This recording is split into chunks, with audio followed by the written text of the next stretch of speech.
இலை வந்து 3 இது இப்படி 3 விரல் இப்படி நீட்டின மாதிரி 3 இலைகளாக இருக்கும். வில்வ இலை இருக்கும் இல்லையா, வில்வ இலை இருக்கும் இல்லையா, ஏறக்குறைய அந்த வில்வ இலை வந்து ரவுண்டாக இருக்கும். இது வந்து கத்தி சைஸில் இருக்கும், ஒரு நீல வாக்கில் கண் மாதிரி இருக்கும். அதனால தான் இதையும் லிங்கம்னு சொல்லிக்கலாம். அந்த வில்வ இலையோட இதையும் அந்த மகிமைக்கு வச்சிருக்கலாம்னு நினைக்கிறேன். அப்போ இந்த மரத்தை நீங்கள் எங்கே பார்த்தாலும் சரி, இதனுடைய பட்டைகளோ இலைகளையோ பயன்படுத்தி உடலை ஆரோக்கியப்படுத்துங்க.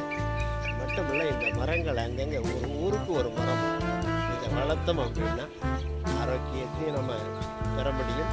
அது மட்டும் இல்லை, இந்த மரத்தினுடைய பெருமையை அடுத்த சந்ததிக்கும் நாம் சொல்ல முடியும். இயற்கையை பாதுகாப்பு.